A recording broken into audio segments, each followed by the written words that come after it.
Bonjour, good day comme on dit en Australie. Bienvenue dans le 18e épisode du podcast Voyage au bout du monde avec Antipode Travel. Je m'appelle Sandrine et j'habite en Océanie depuis plus de 20 ans. Et j'ai créé ce podcast pour vous aider à préparer votre voyage en Australie et en Nouvelle-Zélande. Dans chaque épisode, je vous fais découvrir une région, je vous emmène hors des sentiers battus et je partage avec mes invités l'actualité de ces deux destinations. C'est un voyage en bord de mer qu'on va faire ensemble aujourd'hui, en commençant par un des itinéraires les plus célèbres d'Australie, la route entre Melbourne et Adélaïde, en passant par la fameuse Great Ocean Road et Kangaroo Island. Yann, notre spécialiste Australie, partage ses bons plans et ses conseils pour préparer vos prochaines vacances dans cette région. Et on reste en bord de mer avec John, mon deuxième invité, originaire de Schaffhouse en Suisse allemande. Il est tombé amoureux de l'Australie et il s'est installé à Mission Beach, dans le Queensland, à 2 heures au sud de Cairns. John et Guilhem, et leur chien Aldo, m'ont accueilli dans leur lodge de charme, le Likwala Lodge, à la fin d'un voyage de repérage avec Pascal.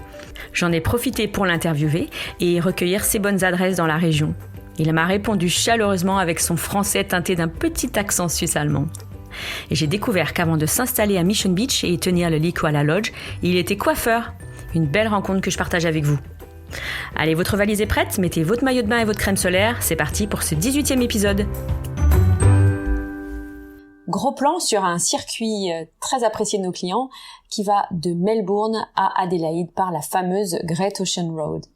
Alors, notre spécialiste Yann est là pour nous en parler. Bonjour Yann. Bonjour Sandrine.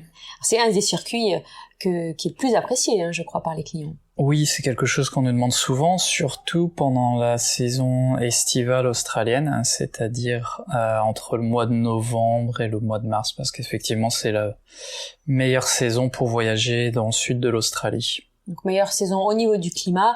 Par contre, il faut faire attention parce qu'il y a quand même une période très très chargée qui est autour de Noël, Nouvel An, début janvier, les vacances scolaires australiennes. Donc si on peut éviter ces quelques semaines-là, c'est mieux. Oui, même jusqu'à fin janvier, jusqu'à la fête nationale Australia Day qui est le 26 janvier, parce que ce sont les vacances scolaires d'été. Donc tous les Australiens de Melbourne généralement partent sur la Great Ocean Road et sur la côte. Donc effectivement, c'est très difficile de trouver des disponibilités d'hôtels et beaucoup d'hôtels nous demandent des minimums de 2 ou 3 nuits minimum, donc ce qui rend difficile les itinéraires en autotour et en indépendant. Est-ce que Yann, on peut aussi y aller en juillet Alors c'est possible, par contre il faut s'attendre à ce qu'il fasse plus frais, il peut y avoir de la pluie, il peut y avoir un peu plus de vent, donc on peut avoir des températures parfois en dessous des 10 degrés, notamment le soir, donc c'est faisable, mais il faut être prêt à avoir un temps un peu plus frais, ouais. Combien de jours environ il faut compter, Yann, pour ce trajet ? Alors il y a plusieurs variantes. Au minimum, moi je recommande vraiment une semaine, environ 8 jours, pour faire le trajet en faisant la Great Ocean Road et en visitant Kangaroo Island, qui est quand même quelque chose qu'on nous demande beaucoup sur ce trajet-là. Donc oui, je dirais 8 jours minimum, mais après on peut ajouter des étapes, comme le parc national des Grandes Piantes par exemple. Et là, j'avais un coup de cœur pour ce lieu. Oui. C'est vraiment très sympa. Il y a des canyons. On a l'impression de se balader dans des grands canyons, mais c'est un petit canyon. Oui, il y a des panoramas magnifiques. Il y a des chutes d'eau. Il y a un centre culturel aborigène qui est très sympa à visiter également. Et c'est sûr de voir les kangourous. Oui. Ça, c'est garanti. Oui. Là, on est certain de voir les kangourous. Ouais. Et donc, si on rajoute des étapes, on peut aller facilement jusqu'à 10-12 jours après de trajet. Et ensuite, ça dépend combien de temps on souhaite passer à Melbourne et à Adélaïde. En Melbourne, c'est une ville où on conseille de rester au moins 2 nuits parce qu'il y a beaucoup de choses à voir. On peut s'y déplacer en tram et à pied, bien sûr. Et il y a des transports en commun aussi qui sont efficaces. Donc, pas besoin de louer la voiture quand on arrive à Melbourne. Non, il y a justement, donc c'est bien que tu mentionnes le tram, puisqu'il y a des trams gratuits dans l'enceinte du centre-ville de Melbourne. Donc pour tout le monde, le tram est gratuit. Et ensuite, il y a un très bon réseau de trams pour aller dans différents quartiers. Donc après, pour ce qui est de Melbourne, c'est donc la deuxième plus grande ville du pays, après Sydney.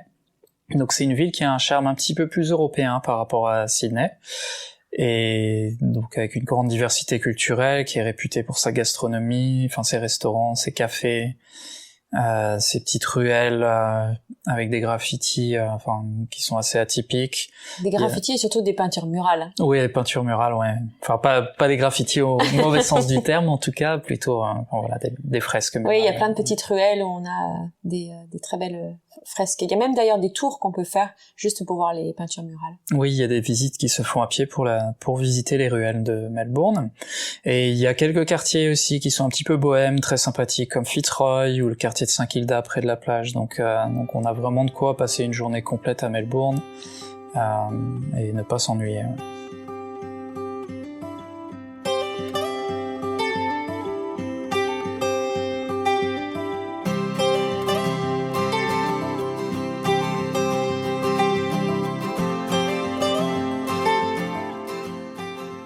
D'accord, donc on a visité Melbourne et on part. Alors on conseille généralement de louer la voiture le jour où on quitte Melbourne pour éviter d'avoir à payer tout ce qui est frais de parking et de s'embêter avec une voiture. Donc on loue la voiture quand on part et on commence notre découverte de la Great Ocean Road. Alors je reviens sur ce que tu disais sur le fait de prendre la voiture le matin même à Melbourne, c'est qu'on recommande effectivement pendant le séjour libre à Melbourne ne pas avoir de voiture parce qu'effectivement le parking, les frais de parking, etc.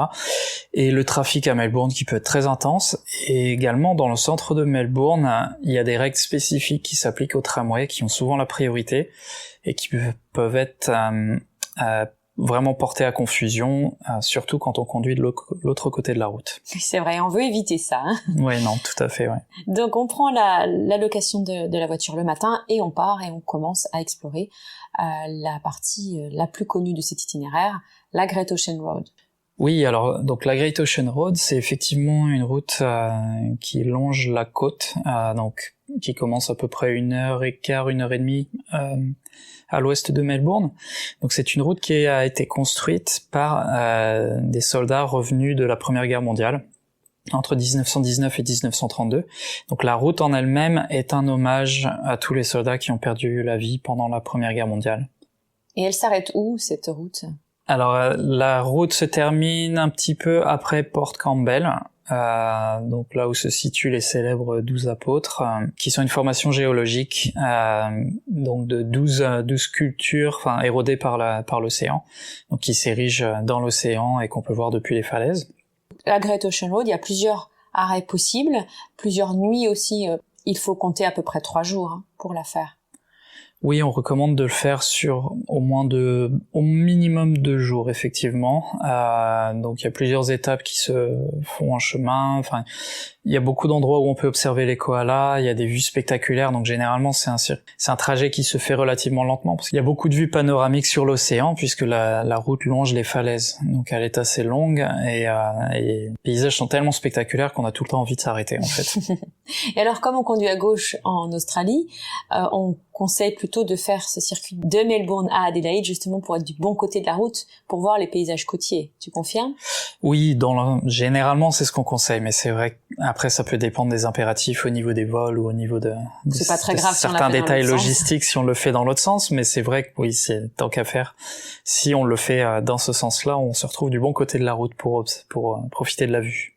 Alors des paysages, des curiosités géologiques, des balades, et je crois qu'il y a des animaux aussi qu'on peut voir sur cette route. Oui, donc il y a beaucoup de koalas, donc on peut observer, comme je le disais, il y a un endroit qui s'appelle Kenneth River, qui se trouve entre Lorne et Apollo Bay. Donc là, il y a un parking, un petit café, et après on remonte un chemin, et là on est certain de voir des koalas perchés dans les arbres, donc dans leur habitat naturel. Et également dans le parc national d'Otway, donc qui est juste après Apollo Bay. Donc il y a une marche qu'on peut faire pour aller jusqu'au phare.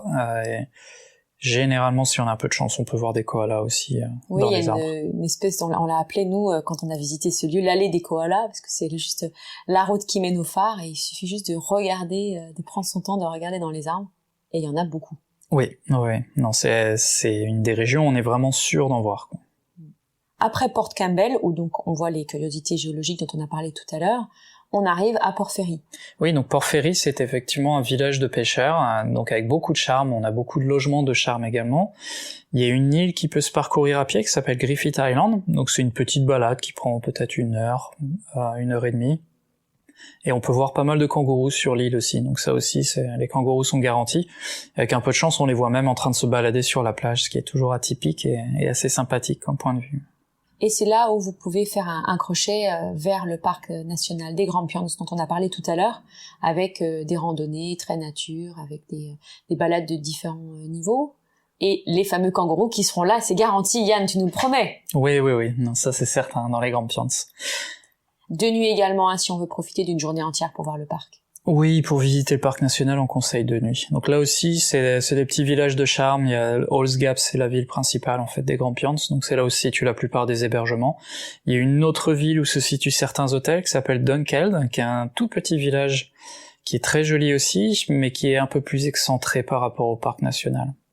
Et dans le parc national, il y a aussi différents types de logements, et notamment une formule qu'on propose assez souvent, c'est des cottages dans les relais des parcs. Donc en fait des campings, mais c'est des bungalows et ça peut être tout confort avec évidemment toilettes et cuisine. Donc c'est pas mal, je trouve, dans ce parc des Grampians.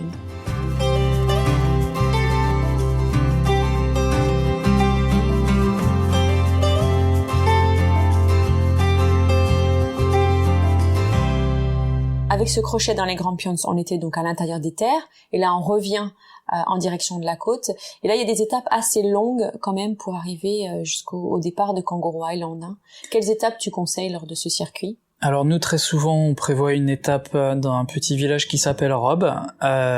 Donc c'est également... Comme une robe ? Oui, comme une robe. Et c'est un petit village de pêcheurs aussi. Donc il y a des vues côtières assez sympathiques. Il y a des petits cafés, des petits restaurants très sympas. Enfin, c'est vraiment une étape sympathique pour une nuit en fait. Et sur le trajet de Rob, il y a plusieurs itinéraires possibles, donc on le conseille généralement dans nos carnets de voyage.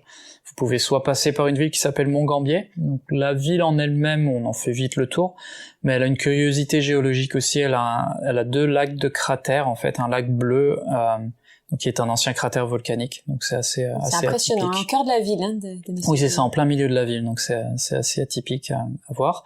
Sinon, en passant un peu plus au nord, on peut passer par les vignobles de Coonawarra ou Penola, donc c'est une autre possibilité. Pour les amateurs de vin, à noter. Et la dernière étape, on va passer par le parc de Coorong. Alors oui, on va passer par le parc de Coorong, donc qui est une réserve naturelle, donc qui est de grande taille, avec beaucoup de marais salants, et c'est également un bon endroit pour observer les oiseaux. Il y a beaucoup de variétés d'oiseaux. Pour Johan, ce serait parfait. Hein. Ah bah lui, il serait au paradis là-bas. Il lui resterait une semaine là-bas, c'est sûr. Oui, on va pas lui dire. Hein. Alors après le parc national de Coorong, on arrive dans un village qui s'appelle Victor Harbor. Alors très souvent, nous on prévoit une nuit, on conseille d'y passer une nuit, simplement parce que ça permet de couper la route, parce que sinon de Rob jusqu'à Kangaroo Island, ça fait facilement 5 heures de route, surtout quand vous incluez quand il faut prévoir le temps de la traversée en ferry. Donc généralement, on va mettre une petite nuit à Victor Harbor, et comme ça le lendemain matin, vous êtes à 1 heure de route, même pas 1 heure de route, de Cape Jervis, qui est le point de départ du ferry pour Kangaroo Island. Depuis Cape Jervis, on prend le ferry pour aller à Kangaroo Island, à 45 minutes de traversée seulement, et c'est vraiment une île, un endroit incontournable de cet itinéraire. On conseille là encore d'y passer 1, 2, 3 nuits même, et je vous invite à écouter l'épisode numéro 8 où Yann, tu nous dévoiles tout sur cette île. Oui, tout à fait, ouais. Et donc voilà, on a passé à Kangaroo Island et on va revenir à Adélaïde où se termine ce circuit. Combien d'heures à peu près il faut à partir du moment où on est de nouveau sur le continent ? À peine 1h30, ça se fait assez vite, le retour vers Adélaïde. Donc la circulation dans Adélaïde est quand même bien plus agréable qu'à Melbourne. C'est une ville qui est quand même un petit peu plus petite. On a des options sur le trajet. On peut s'arrêter du côté de McLaren Vale, encore une fois, si on est amateur de vignobles, puisque la région d'Adélaïde est probablement la plus riche en termes de région viticole pour l'Australie. Et Adélaïde, comme tu l'as dit, c'est une ville très sympathique. Aéré aussi, on s'y déplace facilement avec beaucoup de parcs, il y a un jardin botanique notamment très sympa, il y a le quartier de Glenelg qui est au bord de la mer, donc nous on conseille de nuit pour avoir une journée pleine pour explorer la ville. Oui, et l'urbanisme d'Adélaïde est assez curieux puisque le centre-ville est entièrement entouré d'un parc, donc c'est-à-dire dans toutes les directions, donc pour aller dans le centre-ville on doit traverser un parc, donc c'est ce qui rend la ville aussi très très agréable. Et si vous avez un petit peu plus de temps dans la région d'Adélaïde, moi je vous conseille aussi de faire un petit tour dans les collines d'Adélaïde qui sont juste à l'est de la ville.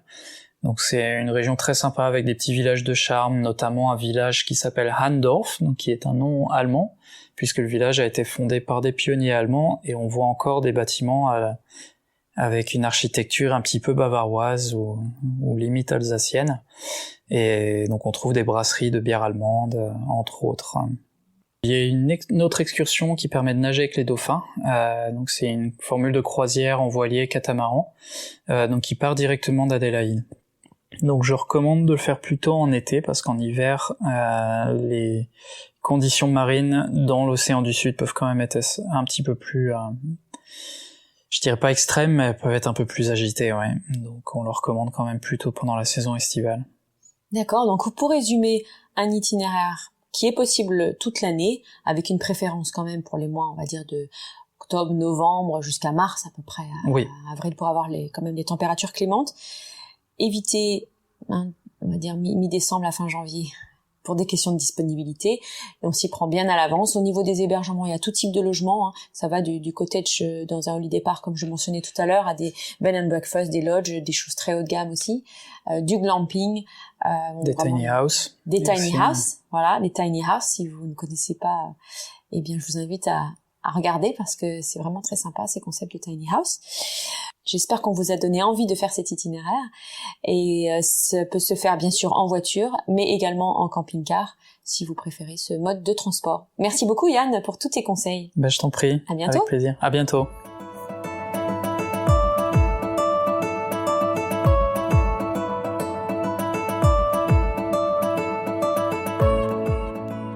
Bonjour John. Bonjour Sandrine.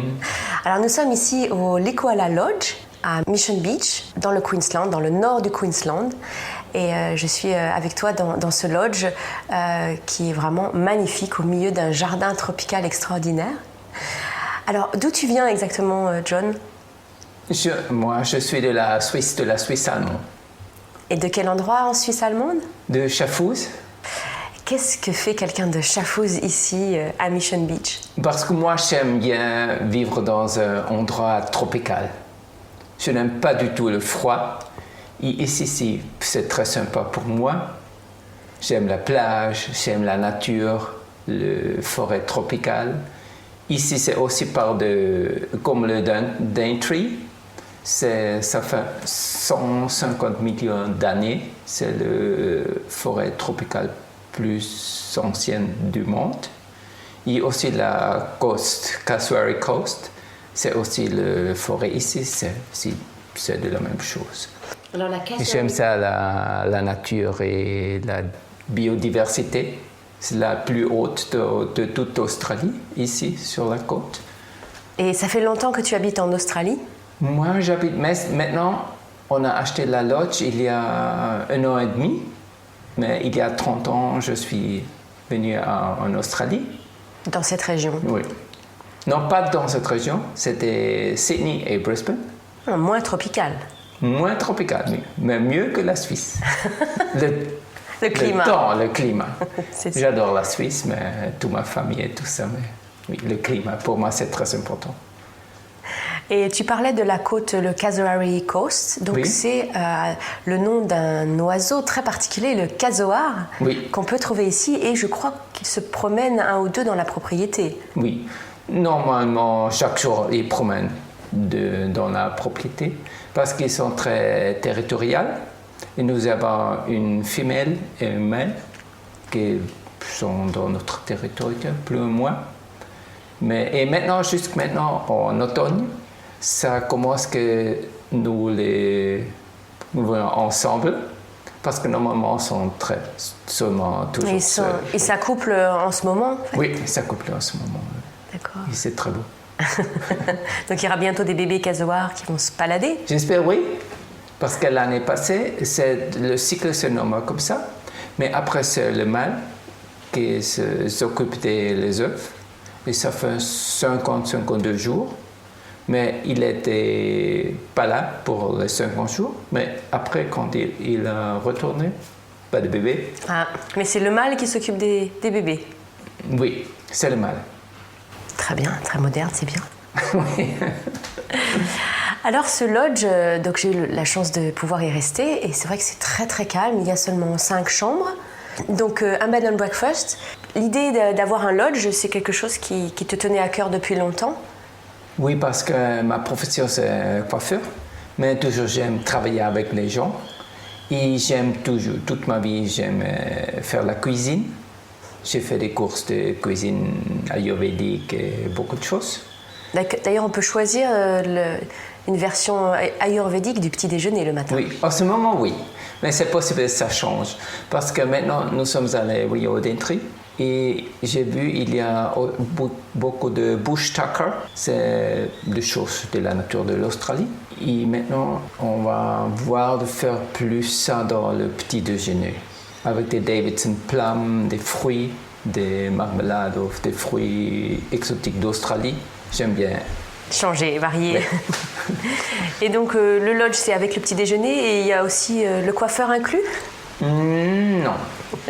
J'aime couper les cheveux, mais toutes les autres choses, des couleurs et tout ça. Le lodge est vraiment au cœur d'un jardin tropical. Il y a une piscine aussi, très agréable. Est-ce que tu as beaucoup à faire dans le jardin? Oui, mais j'aime beaucoup. Ça demande beaucoup d'entretien? Oui, parce que avec mon expérience, la nature ici, c'est très fort. Il pleut beaucoup et après il fait chaud, l'humidité et tout ça, et ça change vraiment. Mais aussi dans le jardin, si je coupe un arbre, une chose, il y a 2-3 mois et après ça pousse. La jungle un petit peu. Oui, oui. C'est vraiment l'humidité et la température, ça pousse.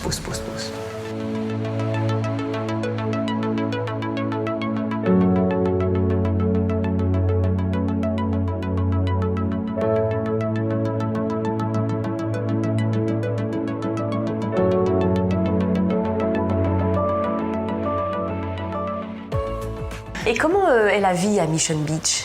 Est-ce que c'est facile de s'intégrer ici dans la communauté en venant de Oui, de c'est très l'étranger? facile. Oui, parce que l'Australie, je crois, en général, c'est très international, très ouvert. Et c'est toujours le niveau de mateness. You're my mate.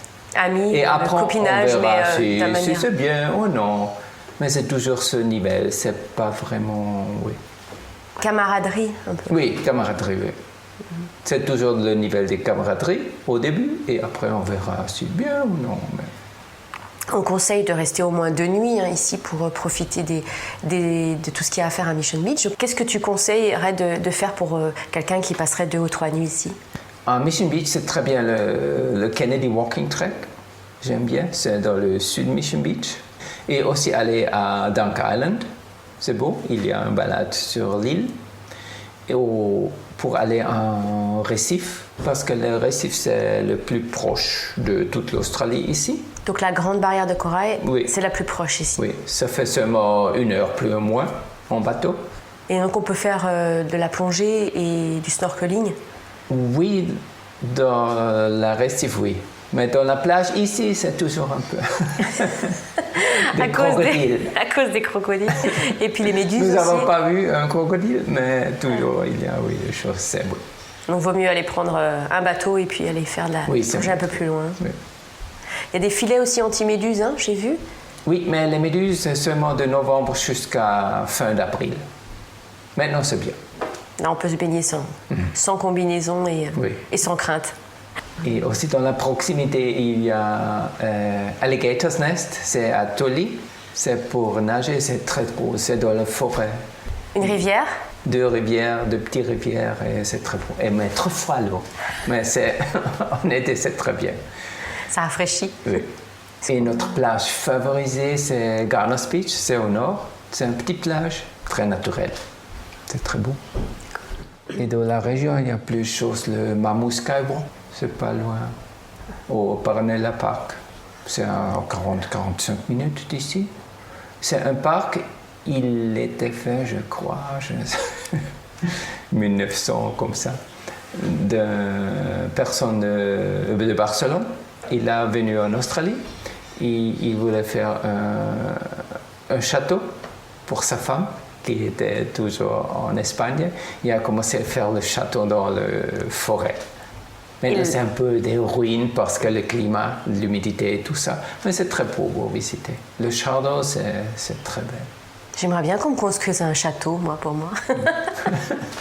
Et quel serait ton coup de cœur pour un bon restaurant dans le coin? Moi, j'aime bien Garage.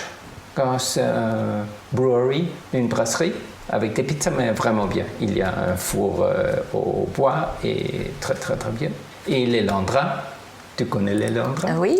Oui, c'est mon favorisé, oui. On est allé manger hier soir. C'est un lodge de charme. Ils ont un très bon restaurant, oui. Oui. Et pour un petit café? Pour un petit café, j'aime bien Bowerbird, c'est South Mission Beach. Ou aussi Shanty Café. Oui, il y a beaucoup de choix dans le centre. Et tous sont bons. D'accord. Ça donne envie de rester longtemps. Oui. Quand nous avons pris la lodge, au début, c'était possible pour une nuit. Mais beaucoup de gens sont arrivés et disaient « Oh, c'est très beau, c'est trop beau. J'aimerais bien 2 nuits ou 3 nuits. » Parce que c'est vraiment relaxé et connecté avec la nature. Le lodge est ouvert toute l'année? Oui, maintenant on a fermé le février. Parce que février, c'est très humide, chaud, il fait très chaud. Avec des cyclones, c'est possible et tout ça. Et ce qui est bien aussi, c'est que les chambres sont très bien équipées, avec une salle de bain. Et puis il y a aussi une lounge et une cuisine commune. Donc si vous n'avez pas envie d'aller manger dehors, vous pouvez aussi vous faire à manger ici. Oui, il y a aussi faire les machines, barbecue. Donc oui, c'est un bel endroit pour se poser et recharger ses batteries pour la suite du voyage. Eh bien, merci beaucoup, John. Merci à toi, Sandrine. D'avoir partagé comme ça ton expérience et ce lieu. Et puis, on te souhaite une bonne continuation. Merci beaucoup. Peut-être à bientôt en Suisse. Merci, Sandrine.